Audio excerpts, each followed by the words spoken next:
Assalamualaikum warahmatullahi wabarakatuh. Waalaikumsalam warahmatullahi wabarakatuh.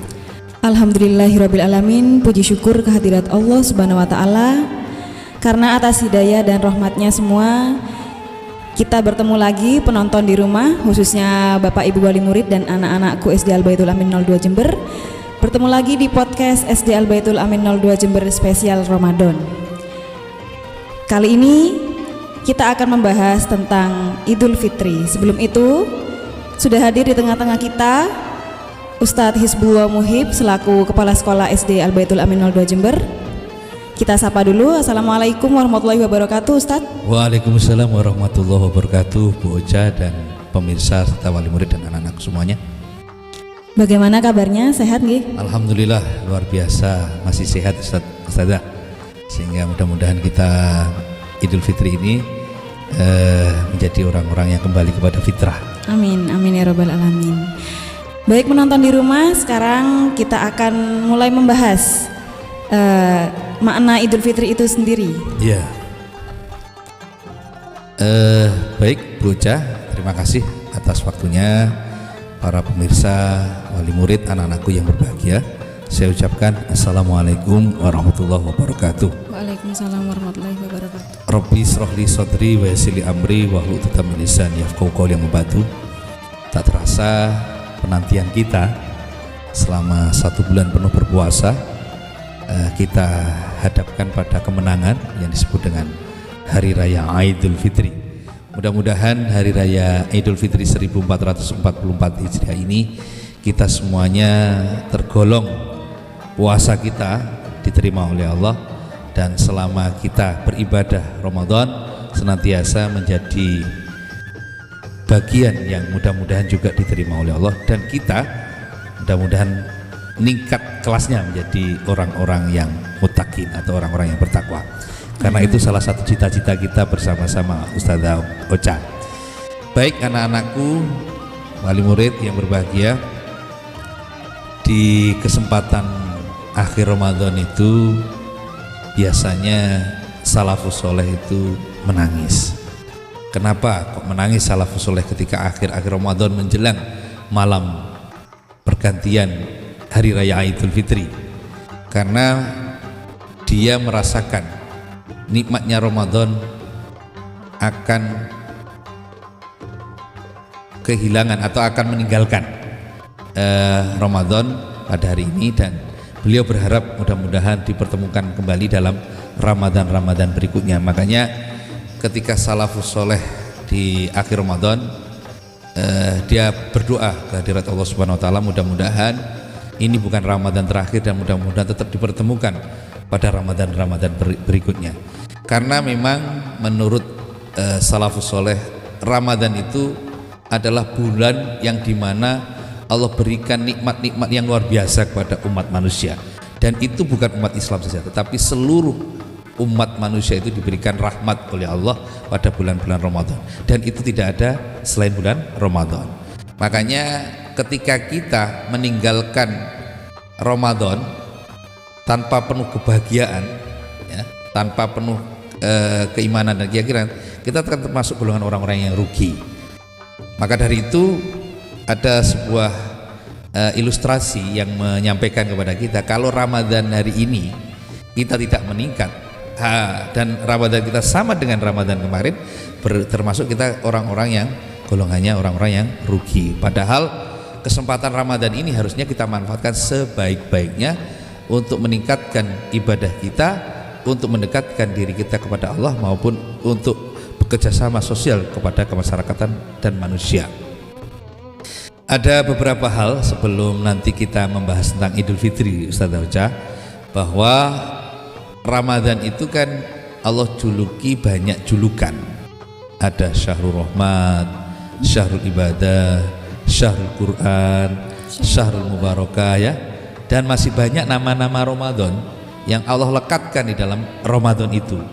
Di satu sisi Allah berikan Ramadan itu bonus-bonus pahala yang luar biasa.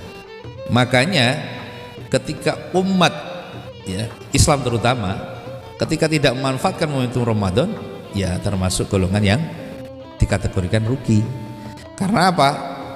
banyak juga hadis yang mengatakan seperti halnya man shoma ramadhana imanan wa ihtisaban ghufirallahu ma taqaddama min dzambi, yang artinya barang siapa yang berpuasa ini dengan penuh keimanan dan mengharap pahala, maka Allah akan mengampuni dosa-dosanya yang lalu. Ini salah satu hadisnya. Di satu sisi juga Allah berfirman di dalam Al-Quran, ya ayyuhalladzina amanu kutiba alaikumusiyam kama kutiba alal ladzina min qablikum la'allakum tattaqun.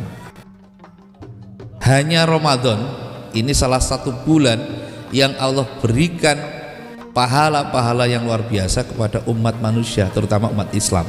Nah, kalau kita sendiri kemudian refleksi di akhir Ramadan dengan perjalanan ibadah satu bulan yang lalu, kita termasuk golongan orang yang tidak memanfaatkan dan meningkatkan ibadah, kan rugi Ustaz.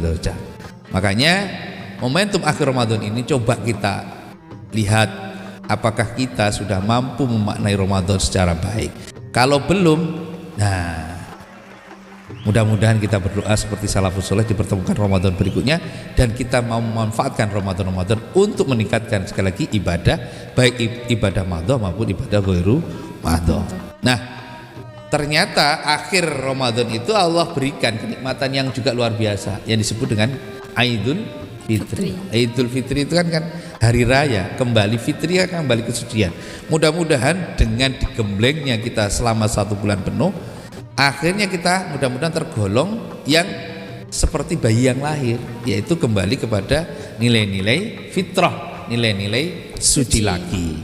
Makanya ketika kemenangan datang, gembiranya kan diwujudkan dengan takbir pada Allah. Makanya kan takbir itu mengesahkan dan mengakukan Allah dengan sesuatu yang kenikmatan dan kemenangan di dalam diri kita. Seperti halnya yang kita takbirkan ketika malam Idul Fitri sampai sholat Idul Fitri, yaitu seperti Allahu Akbar, Allahu Akbar, Allahu Akbar, La ilaha illallah, Wallahu Akbar, Allahu Akbar, walillahil hamd. Kumandang tahmid, ya, takbir, seluruh masyarakat muslim berbahagia didatangkan sebuah hari raya yang disebut dengan Idul Fitri. Mulai dari siapa? Mulai yang nggak puasa bahagia, ya kan? Mulai yang berpuasa apalagi, oh luar biasa kebahagiaannya. Apalagi anak-anak bahagia. Karena apa? Disitulah kita mewujudkan kemenangan setelah kita dibelenggu dengan hawa nafsu. Nah, mudah-mudahan tergantung memaknai Idul Fitri, kita tergolong orang-orang yang mampu, yaitu tadi meningkat derajat kita menjadi orang-orang yang minimal baik atau minimal kategori orang-orang yang bertakwa. Nah, ini harapan dan doa kita semua.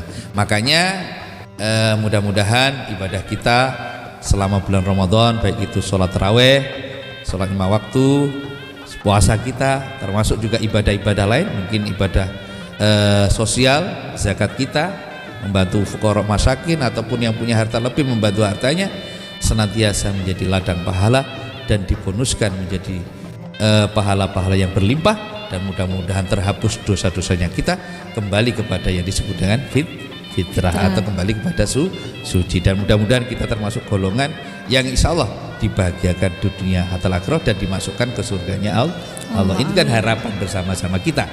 Nah, untuk itu di dalam momentum Idul Fitri ini kita juga berharap atas namanya hubungan kemanusiaan, makanya kewajiban kita juga bersilaturahim dan meminta maaf. Makanya biasanya viral tagline-nya ketika Idul Fitri, minal aidin wal faizin, mohon maaf lahir dan batin. Dan mohon maaf itu jangan hanya di WA saja, harus juga disertai dengan niatan bersilaturahim, terutama kepada orang tua kita, kepada keluarga kita, dan kepada guru-guru kita atau kepada kiai-kiai kita yang pernah mengajarkan kepada diri kita, karena itu wujud kebahagiaan atau wujud kedekatan kita terhadap nilai-nilai kemanusiaan. Karena sejatinya manusia itu tak luput daripada perbuatan salah dan lupa. Mungkin itu gambaran pertama prolog yang saya sampaikan kepada Ustazah Ocha dan anak-anakku dan para pemirsa serta wali murid dimanapun Anda berada. Baik Ustadz Muhib, menyambung dari Idul Fitri biasanya identik dengan kata minal aidin wal faizin. Betul. Terkadang banyak dari siswa kita dan penonton di rumah juga sering mengatakan minal aidin wal faizin tanpa tahu apa itu maknanya. Nggih. Kadang juga kenapa di saat Idul Fitri banyak orang bermaaf-maafan, padahal bermaaf-maafan itu Tidak bisa harus kita menunggu. lakukan, bisa Tidak kita harus lakukan menunggu di Idul Fitri. hari-hari lain. Iya. Ya begitu.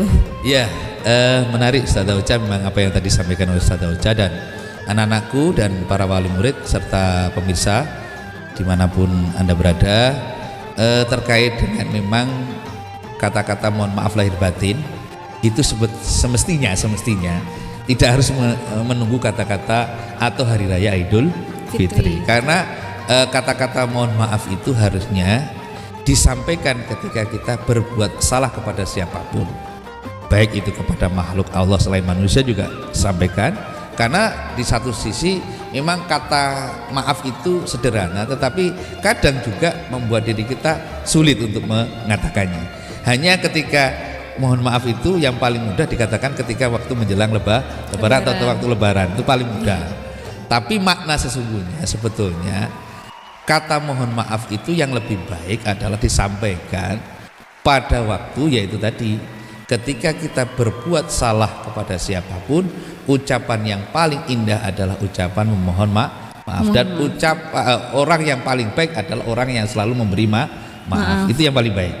Tetapi ya tidak salah kalau di momen Idul Fitri itu juga diungkapkan, karena momen Idul Fitri kan kebahagiaan, di satu sisi ada momen silaturahim. Makanya ini biasanya kita budaya kita ketika bersilaturahim selalu upaya kita sebagai manusia untuk menyampaikan, namanya manusia itu selalu dalam kategori wujud salah dan lupa. Makanya selalu untuk mengucapkan ketemu dengan siapapun ya, apalagi momentum Idul Fitri, ucapkanlah minal aidin wal faizin, mohon maaf lahir dan batin. Karena dengan ucapan itu mudah-mudahan segala bentuk yang pernah kita perbuat kepada orang tersebut atau yang pernah mencederai orang tersebut dapat dimaafkan secara ikhlas. Kalau dimaafkan secara ikhlas, akhirnya terwujudlah sebuah keniscayaan untuk diampuni dosa-dosa kita. Jadi intinya seperti itu, Ustazah. Tetapi ini yang paling harus dilakukan oleh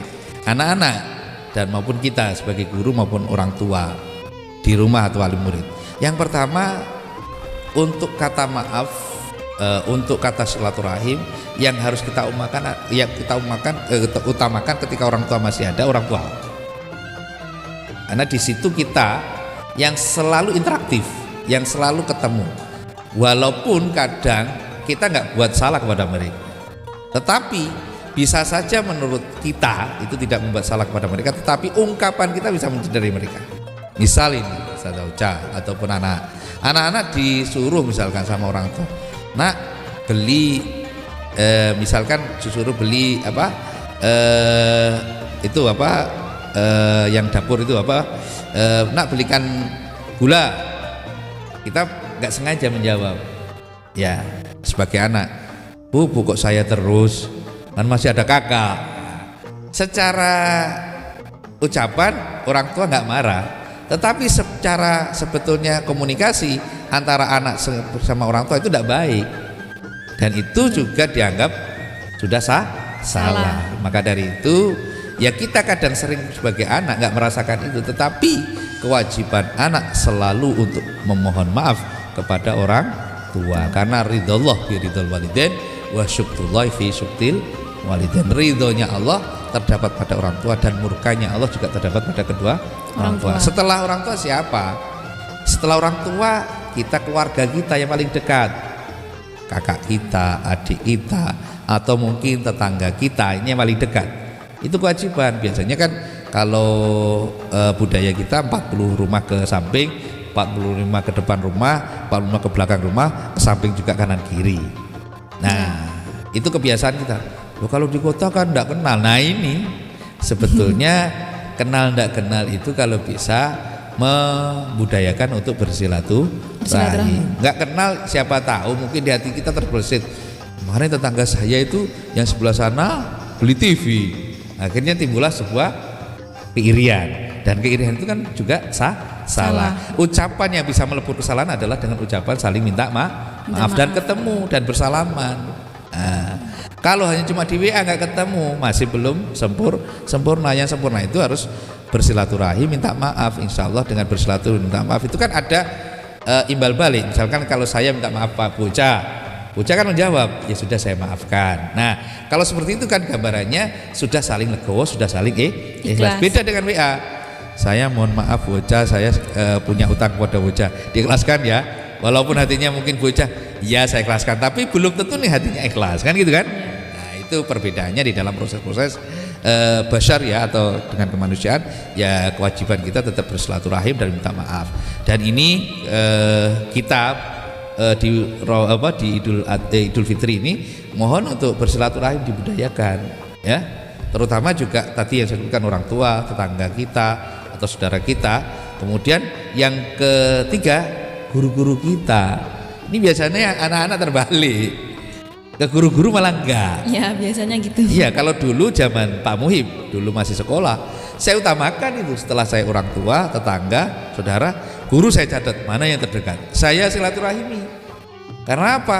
Guru di situ kan orang tua kedua. Betul. Daripada orang tua yang di rumah. Karena orang tua kita itu ada 3 loh, Ustaz Uca. Yang pertama orang tua yang melahirkan kita, wajib kita untuk dihormati. Kemudian orang tua yang kedua adalah guru-guru kita, ustadzah, kiai dan sebagainya, itu orang tua kita. Dan orang tua yang berikutnya adalah orang tua yang ketiga adalah mertua kita, itu wajib dihormati. Semuanya sama kedudukannya. Makanya ketika anak-anak Idul Fitri jangan ke lain-lain dulu. Kalau memang dekat dengan gurunya, bersilaturahimlah dengan gurunya. Biasanya malu ini tapi ya. Malu Pak. Enggak, kalau semestinya harusnya anak-anak kalau sebisa mungkin, kalau dekat dengan gurunya, sebisa mungkin untuk bersilaturahim dan mengucapkan mohon maaf lahir dan batin. Tetapi sekali lagi mohon maaf lahir dan batin tidak harus menunggu lebaran. Mungkin itu Ustaz Alja. Baik penonton di rumah, jadi untuk anak-anak juga harapannya ketika mengucapkan maaf dan silaturahmi diharapkan berjalan seterusnya. Jadi tidak hanya di acara atau di momen Idul Fitri begitu. Lalu Pak Muhib, masih banyak juga dari anak-anak kita juga beserta yang tua-tua khususnya Lebaran selalu identik dengan baju baru. Nah itu biasanya yang banyak berpikir kalau nggak baju baru apa nggak boleh ikut Lebaran, seperti itu. Iya, ada sebuah lagu ya yang sering kita dengar, baju baru alhamdulillah tuh dipakai di hari raya, katanya kan. Dilanjutkan, tak punya pun tak apa-apa, masih ada baju yang lama. Jadi intinya Lebaran itu bukan inti baju sebetulnya ya. Lebaran itu kita meraih kemenangan, dengan kemenangan itu bersyukur, mengucapkan syukurnya dengan juga bersilaturahim ya. Kalau baju itu kan identitas budaya, jajan identitas budaya. Karena mumpung ada Lebaran, budaya kita dulu ya mumpung menang ya dikasih baru, bajunya juga harus baru. Tapi ya nggak apa-apa, selagi itu mampu bagus Ustaz Uca. Karena memang, tapi ini yang harus dibedakan. Jangan menghadap manusia kepinginnya bajunya semuanya baru, tapi menghadap Allah bajunya yang letak, ya salah. Nah, kalau menghadap manusia bajunya baru, menghadap Allah pun juga harusnya bajunya juga baru. Akhirnya di sini antara kemanusiaan dan dengan ketika menghadap Allah sama-sama diutamakan. Nah, ketika momentum Idul Fitri bajunya baru, ya nggak apa-apa, bagus. Makanya anak-anak biasanya kalau ini anak saya pancing, kalau kamu lengkap puasanya mulai pertama hingga 30 dan tidak bolong-bolong, 1 saya kasih reward baju baru, ya kan? Yang kedua, saya kasih reward uang saku lebih, atau dalam bahasa sekarang ampau ya, atau sangu lebaran. Kalau biasanya kamu uang sekolah sekian, besok saya kali lipat gandakan sesuai dengan kamu puasa. Misalkan satu hari 10.000 kali 30 berarti berapa Ustaz? 300.000 ya. Itu kan motivasi untuk agar menambah di semangat, dalam misalnya. anak-anak ya kan dalam menjalankan ibadah itu semangat. Tidak apa-apa seperti itu kan memang pendidikan, dan Ramadan itu disebutkan syahrut tarbiyah, pendidikan kebaikan-kebaikan yang harus dilakukan seperti hanya mengontrol hawa nafsu. Nah itu ibaratnya anak-anak sudah digembleng Ramadan penuh puasanya, ya kita kasih reward khusus dari orang tua. Dan itu boleh, tetapi tidak boleh memaksa. Kalaupun maaf ya, anak-anak juga harus tahu kalau misalkan pas orang tua kita lagi tidak punya, ya tidak usah menuntut baju baru atau sangu banyak. Makna itu hanya cuma sebagai makna ketika kita sebagai manusia, ketika ada yang memberi ya disyukuri. Karena la in syakartum la azidannakum wa la in kafartum inna adzabil syadid. Barang siapa yang syukur atas nikmatku, kata Allah, aku akan tambah lebih.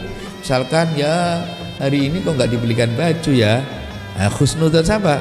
Mungkin ibuku lagi nggak ada uang, ayahku nggak ada uang, nggak apa-apa deh. Yang penting kan masih ada baju yang lama. Maknanya yang penting aku bisa bersilaturahim tanpa mengurangi baju harus baru, kan gitu ya saudara.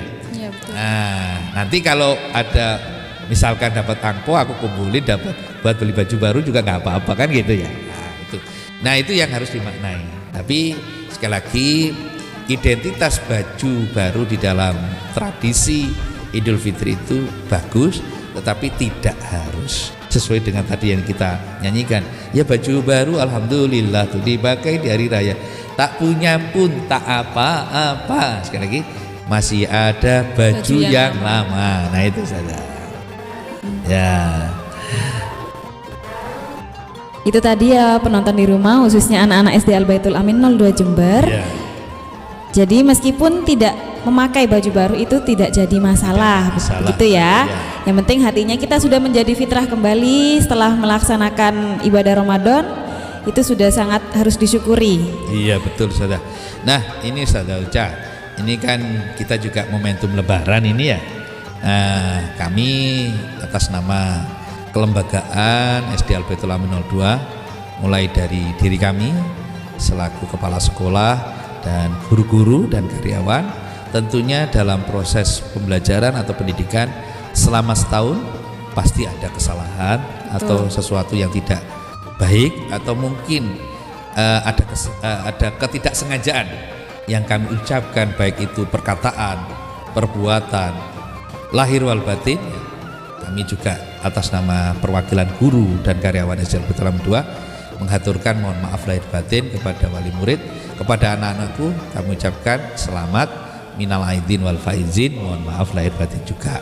Mudah-mudahan anak-anakku juga di momentum ini membudayakan tradisi untuk saling mohon maaf, terutama tadi saya sebutkan kepada orang tua, kepada keluarga, kepada nenek kalau punya nenek kakek, kemudian kepada guru-guru dan kepada orang-orang yang ada di sekitar rumah anak-anak, sehingga mudah-mudahan dari situ kita di lebur dosanya menjadi orang-orang yang kembali kepada fitrah.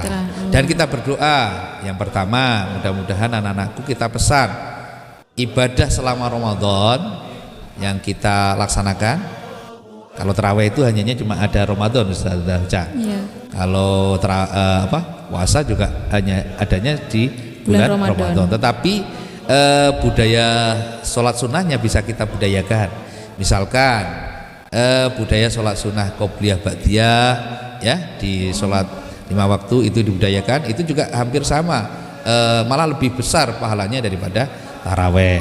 Itu budayakan anak-anak, duhanya budayakan ya, yang bolong-bolong budayakan itu duhanya jangan bolong-bolong, sehingga nanti setelah ini Ramadan atau sekarang Idul Fitri ini kita bukannya turun ibadahnya tapi semakin meningkat. Yang kedua terkait dengan belajar, orang yang belajar di dalam belajar mencari ilmu itu sama dengan jihad. Maka dari itu anak-anak sungguh-sungguh belajar. Karena insya Allah dengan anak-anak belajar sungguh-sungguh akan menjadi orang-orang yang sukses. Jangan malah sebaliknya.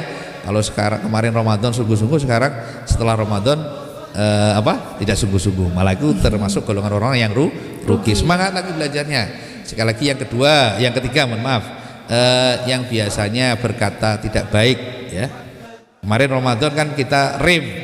Nah setelah Ramadan ini juga direm juga. Jangan ketika Ramadan direm, ketika setelah Ramadan enggak. Tetap merasani, tetap berbuat kotor kepada teman dan sebagainya.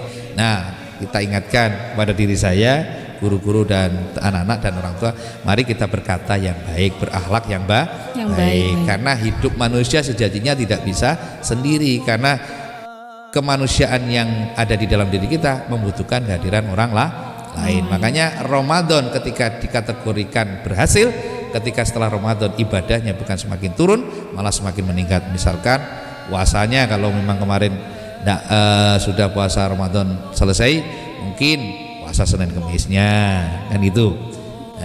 Yang biasa tidak tahajud, yang kemarin di Ramadan tahajud, setelah Ramadan juga kalau bisa tetap tahajud. Sehingga kategori itulah kita tergolong orang-orang yang disebut dengan meningkat. Jangan sampai kita termasuk golongan orang yang merugi. Merugi itu gimana? Berarti Ramadan, setelahnya Ramadan kita malah turun ibadahnya kita atau perbuatan kebaikan kita pada orang lain, sehingga itu menjadi bagian kategori kita orang-orang yang tidak berhasil selama Ramadan. Ya. Oke, baik, terima kasih untuk penjelasannya Ustadz Muhib. Sudah panjang lebar membahas tentang apa itu makna Idul Fitri sampai dengan apa yang harus kita lakukan ketika dari Ramadan sampai ke Idul Fitri. Harapannya untuk penonton di rumah, khususnya Bapak Ibu Wali Murid dan anak-anak SD Al-Baitul Amin 02 Jember, dapat memaknai Ramadan sampai Idul Fitri itu dengan baik. Amin. Memuliakan amal-amalnya dan selalu bertawakal kepada Allah Subhanahu wa taala. Ya, sebelum kita tutup ini Ustaz Ocha ya.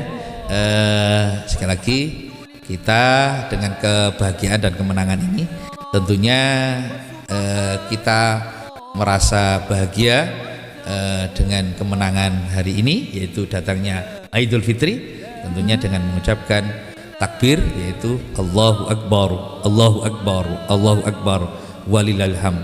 Mudah-mudahan dengan mengagungkan nama Allah selalu berkumandang di telinga kita dan di mulut kita, menjadikan kolbu kita untuk selalu mengingat Allah, yang pertama. Yang kedua, selalu mengingat dosa-dosa kita, sehingga kita akan selalu berbuat baik kepada Allah, kepada meningkatkan kepada Allah maupun kepada berbuat baik kepada sama manusia.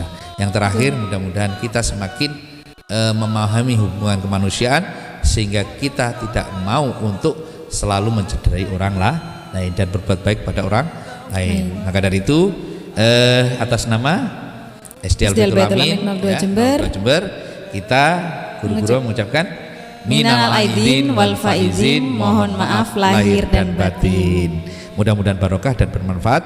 Terima kasih atas kepercayaan yang selama ini diamanahkan pada kami, terutama wali murid. Mudah-mudahan anak-anak kita jadi anak-anak yang barokah. Dan panjenengan semua wali murid kita doakan menjadi orang tua yang barokah, rizkinya barokah, dzurriyyahnya barokah, dikuatkan iman Islamnya dan diselamatkan di dunia hatta akhirah. Yang terakhir, kami mohon doanya juga mudah-mudahan guru-guru kami, karyawan kami menjadi guru yang barokah, karyawan yang barokah, rizkinya barokah, dzurriyyahnya barokah, dan manfaat fid dini hatta akhirah.